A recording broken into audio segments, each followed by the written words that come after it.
تو یہ افسوس تو شاید ہو کہ ان فیصلوں میں قومی مفادات کا ادراک نہیں کیا گیا، مگر ذاتی حوالے سے اسے ایک اطمینان بھی ہوگا کہ پچھلے 25 سال سے اسے جس کٹہرے میں کھڑا رکھا گیا ہے، آج قدرت نے اسے ہر الزام سے باعزت بری کر دیا ہے۔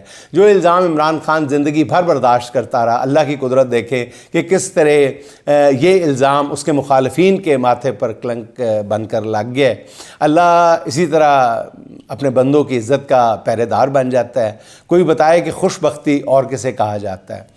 اچھا ناظرین، 2025 کے اقتصادی اعداد و شمار جو چین اور امریکہ کے حوالے سے سامنے آئے ہیں، اس سے پتہ چلتا ہے کہ مستقبل میں کیا ہونے والا ہے اور اس وقت لڑائی کس بات پہ ہو رہی ہے۔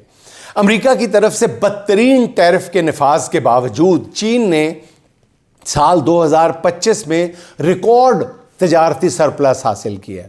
گزشتہ سال چین کا کل تجارتی سرپلس 1200 ارب ڈالر رہا ہے، جو تاریخ میں کوئی بھی ملک آج تک اس سے پہلے حاصل نہیں کر پایا۔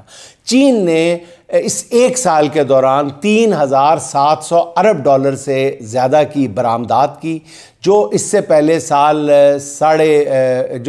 والے سال میں 5.5% زیادہ تھیں اس سے پہلے والے سال کی نسبت۔ چین نے اس ایک سال کے دوران 2580 ارب ڈالر کی برآمدات کی، جو پچھلے سال کے برابر تھی۔ تو برآمدات میں اضافہ اس لیے ہوا، ایکسپورٹس میں اضافہ اس لیے ہوا کہ چین نے امریکی ٹیرف کے بعد برآمدات کے لیے نئی منڈیاں تلاش کیں۔ دوسری طرف امریکی معیشت جو ہے وہ ڈپریشن کا شکار ہے۔ سال 2025 کے دوران امریکہ کا تجارتی خسارہ 1000 ارب ڈالر سے زیادہ رہا۔ ان معاشی اعداد و شمار سے اندازہ لگایا جا سکتا ہے کہ سپر پاور کی حیثیت سے امریکہ کا سورج ڈوب رہا ہے یا نہیں، اور چینی معیشت کا ستارہ ابھر رہا ہے یا نہیں۔ اس موازنے کا مقصد یہ بتانا تھا کہ ہم نے ایک بار پھر اپنے تمام انڈے امریکہ کی ٹوکری میں رکھ دیے ہیں۔ یہ غلطی ماضی میں بھی ہم کئی بار کر چکے ہیں۔ بدقسمتی سے یہاں کوئی غلطیوں سے سبق نہیں سیکھتا۔ ناظرین، میں تو بول کر تھک گیا ہوں، مگر کیا کروں، معیشت کے حالات توقع سے بھی زیادہ خراب ہیں۔ یوں سمجھ لیں صنعت، سرمایہ کاری اور برآمدات کے شعبے میں ہاہاکار مچی ہوئی ہے۔ معاشی جہاز غرق ہو رہا ہے، مے ڈے کی آوازیں آ رہی ہیں۔ وزراء معیشت کی اونچی اڑان کا کورس گا رہے ہیں، کورس میں گیت گا رہے ہیں۔ چند ہی مہینوں میں سینکڑوں ٹیکسٹائل یونٹ، سپننگ میلز اور جننگ فیکٹریاں بند ہو چکی ہیں۔ فورن ڈائریکٹ انویسٹمنٹ تاریخ کی کم ترین سطح پر ہے۔ لوکل انویسٹرز خوف اور غیر یقینی کی کیفیت میں نئی سرمایہ کاری سے پیچھے ہٹتے ہوئے نظر آ رہے ہیں۔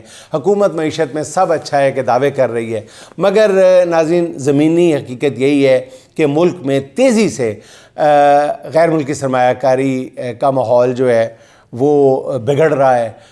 کہیں بنتا ہوا ماحول نہیں نظر آ رہا کہیں بھی۔ صنعتیں اور فیکٹریاں جو ہیں وہ خاموش ہیں۔ سرمایہ کار ملک سے باہر جا رہا ہے۔ بزنس کمیونٹی کھل کر انڈسٹریل ایمرجنسی کا مطالبہ کر رہی ہیں۔ مہنگی بجلی سے ٹیکسٹائل صنعت مکمل تباہی کے بالکل قریب ہے۔ 150 ملیں بند ہو چکی ہیں۔ مالکان جو ہیں وہ اپنے کارخانوں کی چابیاں حکومت کو دینے کا اعلان کر رہے ہیں۔ 3 سال سے جاری اونچی اڑان کے مزے تو اب آنے لگے ہیں لوگوں کو۔ ممتاز صنعت کار اور سابق نگران وزیر ایس ایم تنویر صاحب کا کہنا یہ ہے کہ ہم نئی انڈسٹری لگانے کی بات نہیں کر رہے، ہم تو پرانی ہی نہیں چلا پا رہے۔ پرانی فیکٹریاں بند ہونا شروع ہو گئی ہیں، نئی تو دور کی بات ہے۔ ہر روز ایک انڈسٹری گر رہی ہے، ہر روز ایک کارخانہ بند ہو رہا ہے۔ اس پر بس اتنا ہی کہنا ہے کہ یہ صورتحال زیادہ دیر نہیں چل سکتی۔ اچھا ناظرین، پورے ملک میں آٹے کا بحران تیزی سے سر اٹھا رہا ہے۔ پنجاب جہاں کسان سے 2000 روپے من گندم خریدی گئی، وہ اب 5000 روپے من فروخت ہو رہی ہے۔ اس وقت پنجاب میں چکیوں پر آٹا 150 روپے کلو بک رہا ہے۔ نان بائی ایسوسی ایشن نے روٹی کی قیمت بڑھانے کی دھمکی دے دی ہے، اور یہ پنجاب کے حالات ہیں جہاں ملکی ضرورت کی 80% گندم پیدا ہوتی ہے، مگر دوسری طرف سہیل آفریدی ہیں جنہیں ناتجربہ کار قرار دیا جا رہا ہے۔ خیبر پختونخوا پنجاب سے گندم خرید کر اپنے شہریوں کو دیتا ہے، مگر اس بحرانی صورتحال میں کے پی حکومت نے اپنے لوگوں کو آٹے پر مزید ریلیف دینے کا فیصلہ کیا ہے۔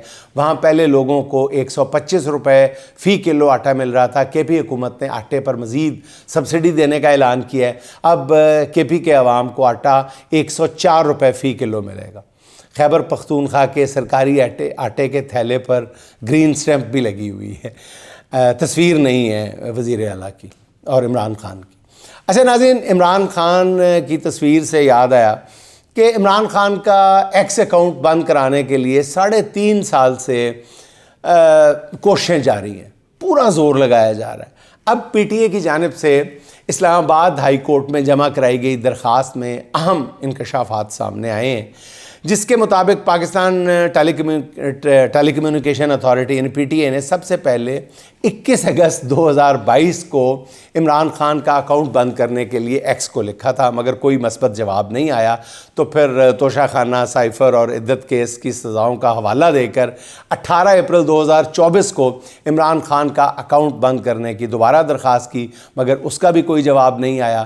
پھر 27 نومبر 2025 کو 46 ٹویٹس کے یو آر ایلز بلاک کرنے کے لیے ایکس انتظامیہ کو بھیجے گئے، یعنی ٹویٹر انتظامیہ کو بھیجے گئے، جن میں سے 46 پوسٹوں سے متعلق درخواست ایکس نے باقاعدہ مسترد کر دی اور عمران خان کی صرف ایک پوسٹ بلاک کی۔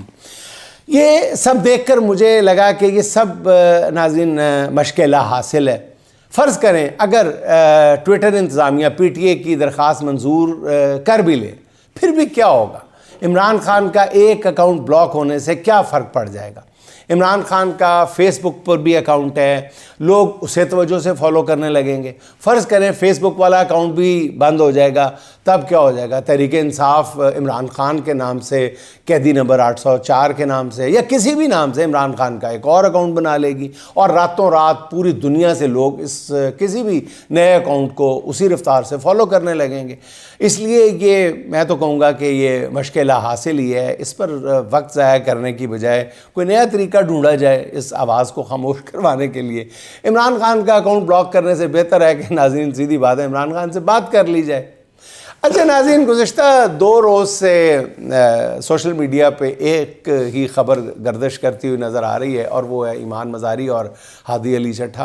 ایمان مزاری اور ہادی چٹھا کی گرفتاری ریاست کے لیے یوں لگتا ہے کہ مسئلہ نمبر 1 بن چکی ہے، سب سے بڑا مسئلہ بن چکی ہے، مہنگائی سے بھی بڑا مسئلہ، معیشت سے بھی بڑا مسئلہ۔ دونوں میاں بیوی ایک کیس میں ضمانت کراتے ہیں تو مزید کیس جو ہیں وہ ایف آئی آر مزید کسی کیس کی ایف آئی آر نکال کے جھاڑ پونچھ کے سامنے رکھ دی جاتی ہے۔ یہ تماشا عدالتوں کے سامنے ہو رہا ہے ناظرین، افسوسناک بات یہ ہے۔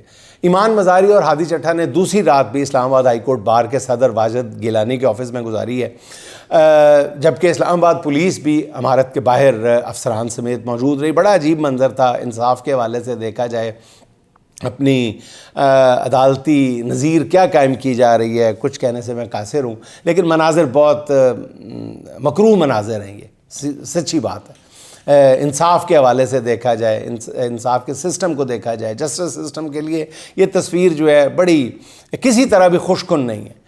ایمان مزاری ہائی کورٹ کو درخواست دے چکی ہے کہ حکومت سے ان کے خلاف درج ہونے والے تمام مقدمات کا ریکارڈ طلب کیا جائے اور تمام مقدمات میں حفاظتی ضمانت دی جائے، مگر ہائی کورٹ کے ججز بھی بڑا باریک کھیل کھیل رہے ہیں، جو صرف ایک کیس میں ضمانت تو دے دیتے ہیں مگر مکمل طور پر حفاظتی ضمانت دینے کو تیار نظر نہیں آ رہے۔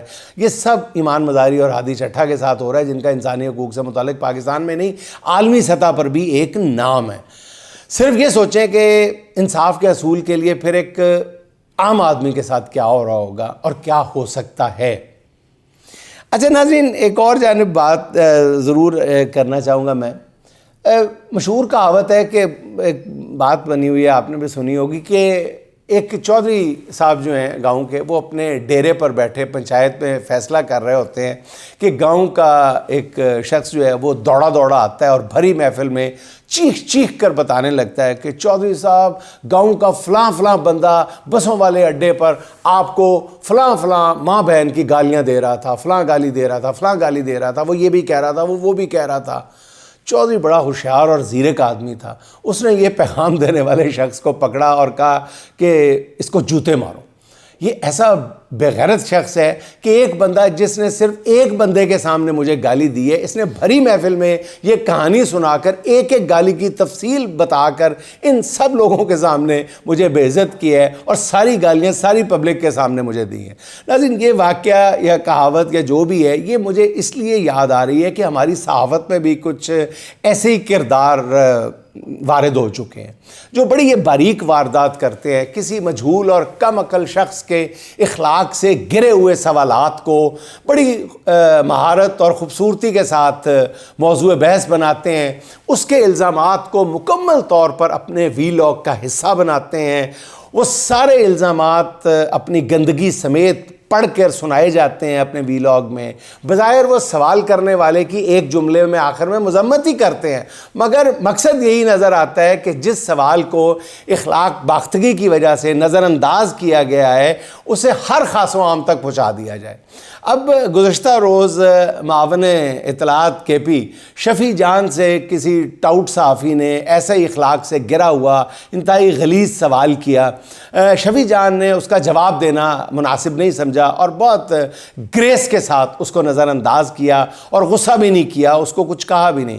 اب چاہیے تو یہ تھا کہ اگر شفیع جان نے اس سوال کو نظر انداز کیا ہے تو پھر ویلاگرز کو بھی نظر انداز کر دینا چاہیے تھا، مگر ایک ویلاگر نے، ایک نہیں بلکہ کئی میں نے ویلاگرز کو سنا ہے، انہوں نے پہلے اس بیہودہ سوال کو من و ان پڑھا، پوری تفصیل کے ساتھ، پوری تشریح کے ساتھ، پوری تفصیلات کے ساتھ، اور پھر آخر میں کہا کہ جی ایسے الزامات کو نظر انداز کر کے شفیع جان نے بہت اچھا کیا۔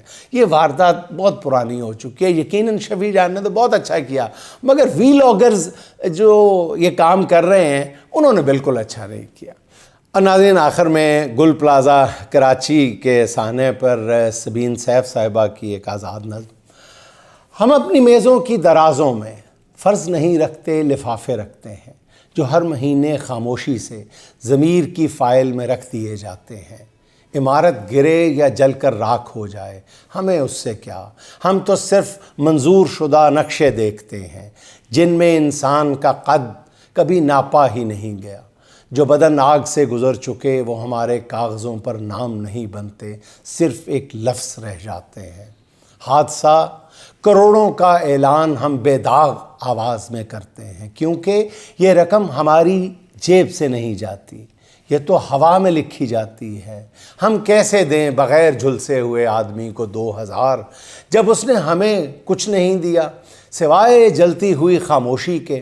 ہم منصب کا فرض کیسے ادا کریں جب رشوت ہر مہینے ہمیں اپنی پناہ میں لے لیتی ہے اور ہم سچ سے پہلے دستخط کر دیتے ہیں۔ ناظرین، خوش رہیں، خوش رکھیں، آپ سے ملاقات ہوگی انشاءاللہ اگلے ولاگ میں۔ اللہ حافظ۔